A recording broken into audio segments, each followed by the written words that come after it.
Les inductants sont des composantes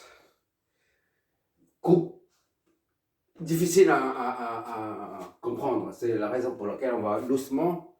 Ça, c'est le schéma qui nous a permis de mettre en évidence le phénomène de l'induction. Maintenant, on réutilise ça, on fait un petit rappel pour pouvoir développer les formules concernant les bobines d'inductance. D'accord? Je vais voir si on voit toujours. Ok. On a dit, voilà. Ici, il y a un courant qui, la source VS débite un courant I. Le courant I arrive jusque là et il va descendre ici. C'est I1, d'accord? Le circuit est ouvert à ce niveau. Et là, la bobine et la résistance, toutes deux sont alimentées depuis un certain temps. Disons depuis 5 minutes ou 1 heure, peu importe, ou 2 jours. Pour dire que le courant est stable. I1 est stabilisé. C'est-à-dire si c'est 2 ampères depuis longtemps qui circulent dans ce circuit fermé. D'accord?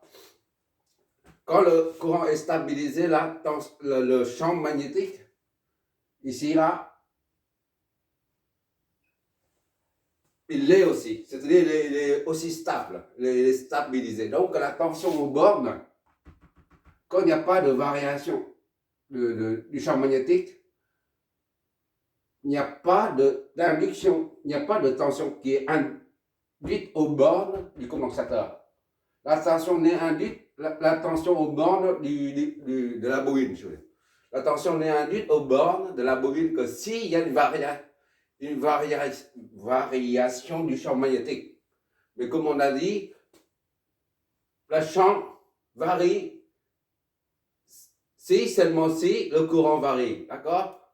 Le courant varie, ça entraîne la variation du champ magnétique, c'est-à-dire le flux magnétique. Le flux magnétique, on l'écrit phi ou une autre lettre. Voilà. Mais comme le circuit est alimenté depuis longtemps, le courant est stable. Disons I est égal à I1 est égal à 0,2 ampères par exemple. Toujours constant. Donc il n'y a pas de variation du flux, du champ magnétique. D'accord? Et par conséquent, aucune tension n'est induite aux bornes de la bobine. La tension est nulle. Que ce soit plus, ici, moins, ici, ou plus, ici, moins, ici, peu importe. Puisque la tension est nulle. VL est nulle. D'accord? Donc, mais maintenant, on vient fermer le truc. On va fermer.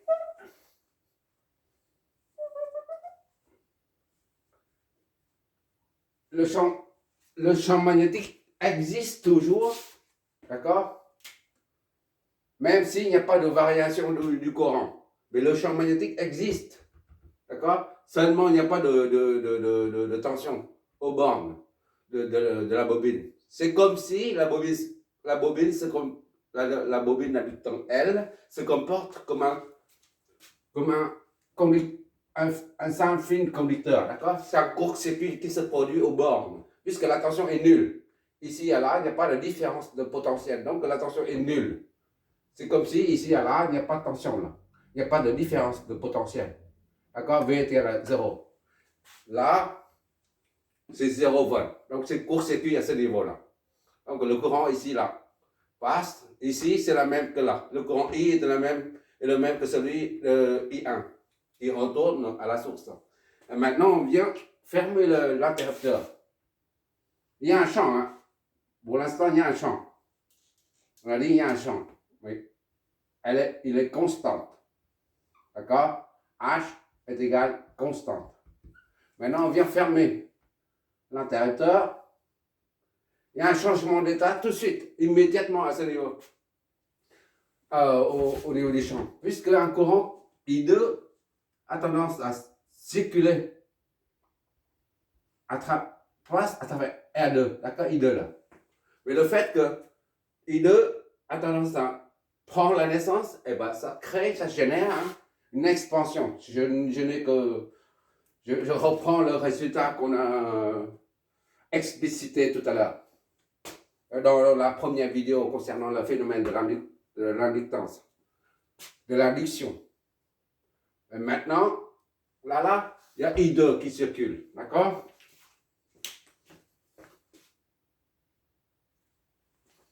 Comme on a dit, à l'instant t est égal à 0, I2 est nul. Puisque le champ, la tension qui se développe, là, il y a une expansion du champ magnétique. Et ça développe une tension ici. Cette tension s'oppose au courant I. D'accord? Maintenant, on se met dans la situation où T est différent de 0. C'est-à-dire T est égal à 0,001 seconde, par exemple. Une seconde, par exemple. Ah ben, I2 est différent de 0. Puisque le champ diminue, le champ magnétique diminue et la tension induite diminue, elle aussi. D'accord? Et par conséquent, ça laisse passer le courant. Et quand, c'est-à-dire que I n'est plus égal à 0, mais c'est différent de 0. D'accord? C'est-à-dire qu'il y a deux courants qui parlent, qui circulent dedans. Ce courant-là, I2, là, la tension ici, là.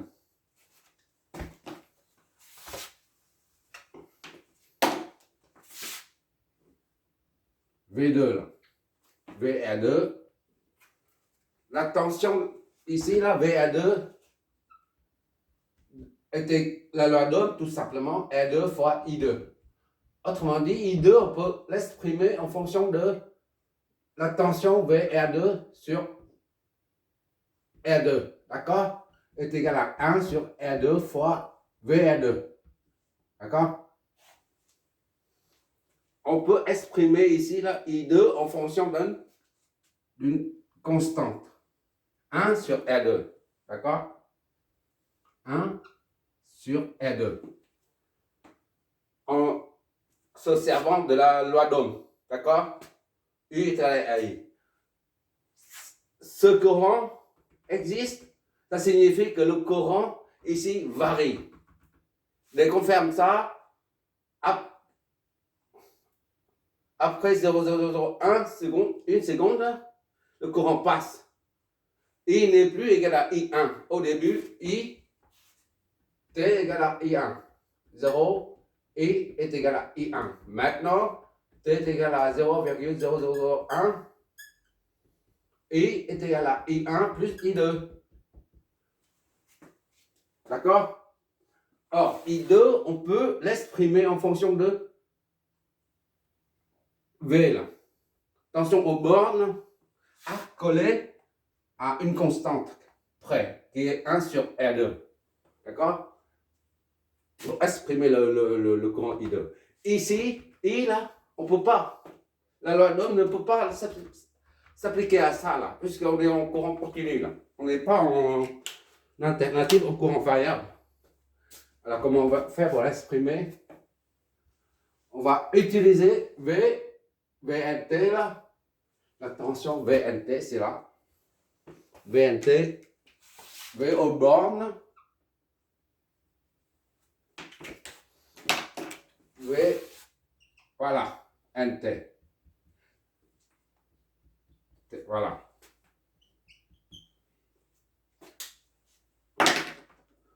VNT, on va, ça dépend de quelque chose, d'un coefficient. Et bien ça, c'est pareil.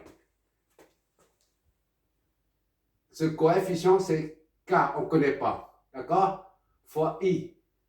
U est égal à RI. D'accord? On exprime ça, on se base sur la par analogie avec la loi d'Ohm, au bord d'un élément résistif.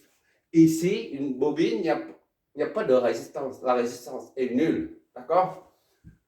I fois I. D'accord?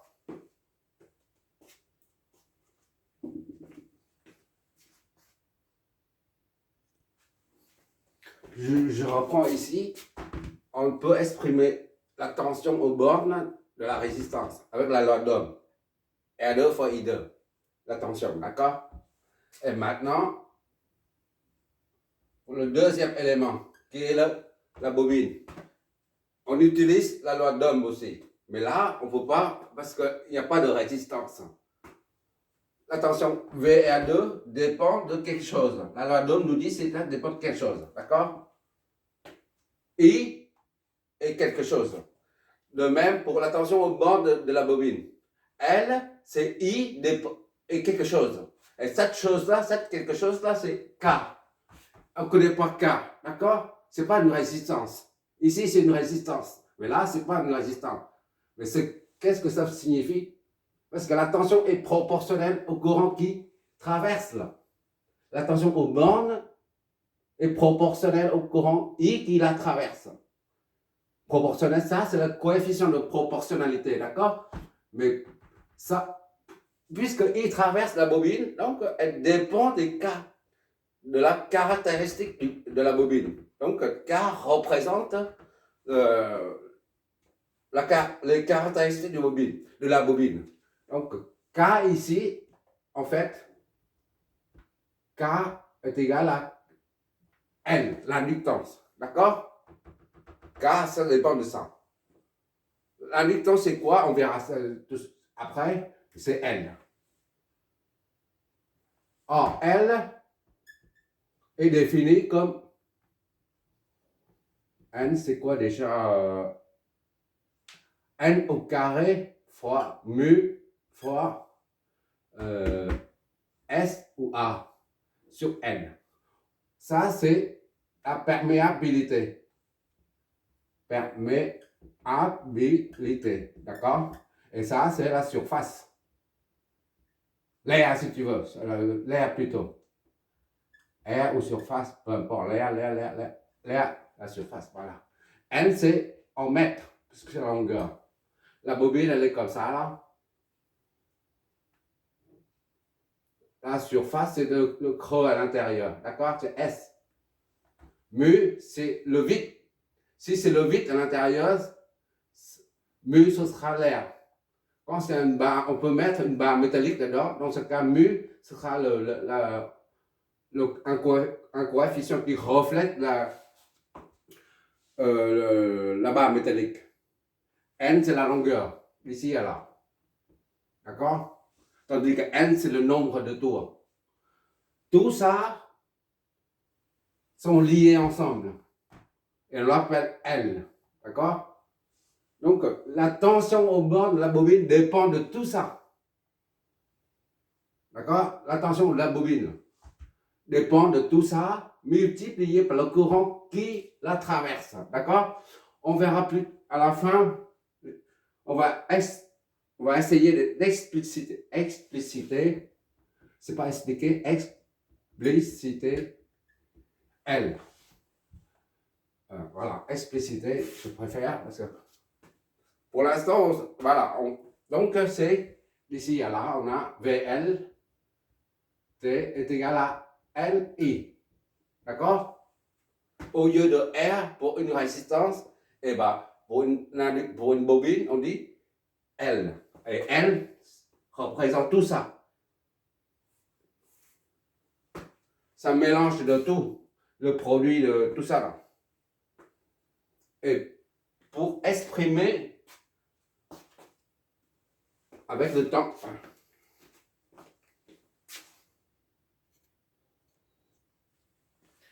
et que pour un condensateur, on exprime ça en fonction du temps. Je ne sais pas si je vois toujours. Non, on passe de l'autre côté parce qu'on ne voit pas. Je reprends ici VL. T est égal à N fois I. D'accord? La tension au bord, VLT, au bord de la bobine, varie en fonction du courant qui la traverse. D'accord? Là, ça veut dire ça. Voilà. Et le courant traverse, au début, c'était T0. T0,01. Et après, T est égal à 0,1 seconde, par exemple. Ainsi de suite. C'est-à-dire que le courant varie en fonction du temps. Et pour exprimer ça, au lieu de dire 0,1 ou 0,3, T est égal à 0,001. Une seconde. On va utiliser comme d'habitude la notation infinitésimale. C'est-à-dire, on utilise la lettre D comme différentiel. dt, pour une toute petite quantité de variation du temps, on a une petite quantité de variation du courant, dI. D'accord? Tout ça en fonction du temps, comme on veut là, comme on veut ici. Donc, VNT est égal à N fois DI. D'accord? DI là, DI qui traverse là, sur DT. Voilà, c'est tout. Ça, c'est la formule concernant la formule fondamentale concernant une bobine. Comparé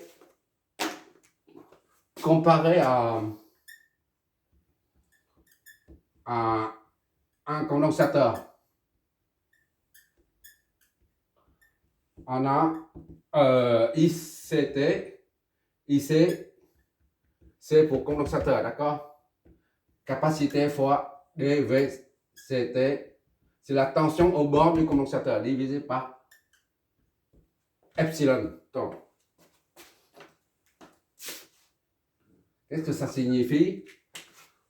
Pour une bobine d'inductance L,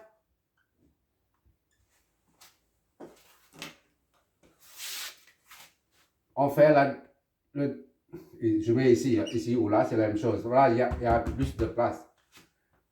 DI, T sur DT. D'accord? Je mettais ici. Parce que I tout seul, ça veut dire la constante. Le courant constant.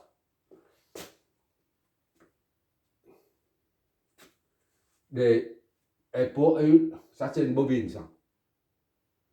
Et ça nous donne la tension, VNT. Par contre, pour un condensateur, courant, il a ICT, d'accord?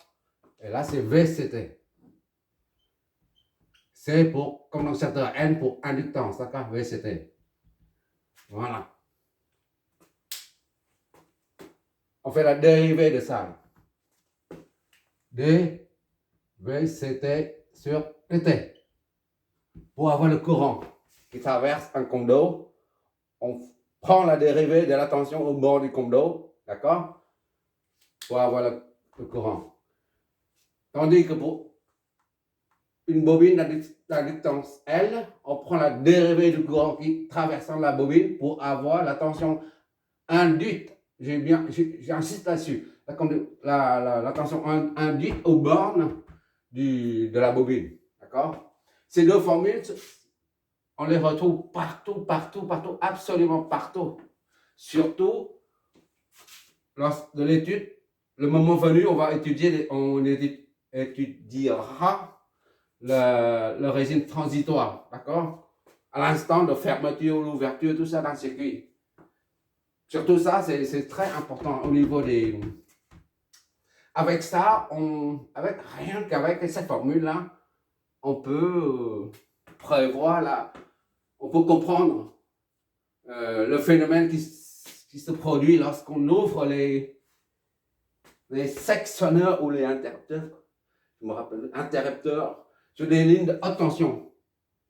Il suffit d'aller sur Internet et sur YouTube pour voir les poteaux électriques là, avec une barre comme ça, un autre pilier là, dans les centrales électriques, dans les postes de distribution, on voit que l'ouverture se fait doucement.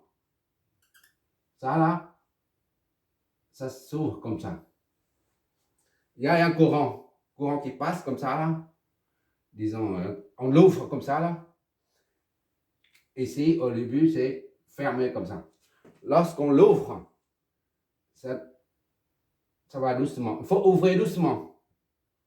Sinon, ça explose, ça crée une étincelle. Allez, tu vas sur YouTube, tu verras que c'est impressionnant de voir ce qui se passe lorsqu'on ouvre un sectionneur. Mais un sectionneur, c'est l'ouverture se fait à hors tension, je crois. Je ne me rappelle plus.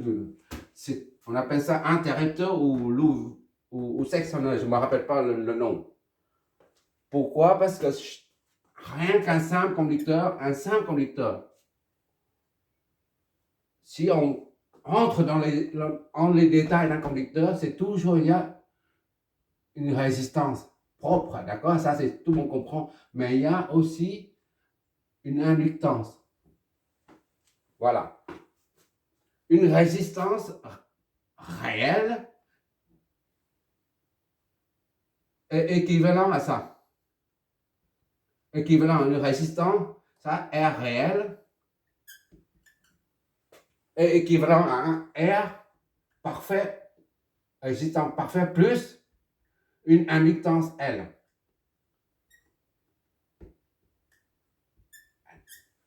Et pourquoi c'est important, si important là? Parce que plus tu ouvres, si tu ouvres ça rapidement, le temps, il y a une surtension. V là, c'est égal à N sur delta I sur delta T, d'accord? Delta T. Et si ça tend vers 0, disons, le temps d'ouverture, au lieu d'ouvrir ça en 2 secondes, doucement, tu vas ouvrir en une fraction de seconde, 1 millième, ou en 10 000 de seconde, là, puisque ça tend vers proche de 0, là, et ben ça devient très grand, la tension monte, grimpe. V augmente quand delta I sur 0,00001, d'accord? Si tu ouvres trop vite, le sectionneur, je crois, sectionneur, oui, je crois. Tu l'ouvres trop vite, ça crée une surtension. C'est un phénomène impressionnant. Bon, il faut retenir ça seulement. Ça sert. On va faire un exercice en utilisant ça et on va découvrir au fur et à mesure le phénomène de la loi de Lenz. La première vidéo a permis de mettre en évidence le phénomène de l'induction. Mais en appliquant cette formule-là, on va découvrir réellement ce qui se passe. C'est cette formule-là qui nous permet de bien maîtriser, de bien assimiler le phénomène de l'induction. Il faut faire des exos d'application, sinon la formule comme ça ne veut rien dire en fait. Bon, on y va, on va faire un premier exercice tout simple, un condo, une source qui alimente une bobine. Et on verra comment le courant I et la tension V en fonction du temps. D'accord? En appliquant cette formule-là. Seulement en appliquant cette formule, on verra le résultat et on comprendra mieux le phénomène qui se produit aux bornes d'une bobine et à l'intérieur. D'accord? Merci d'avoir regardé.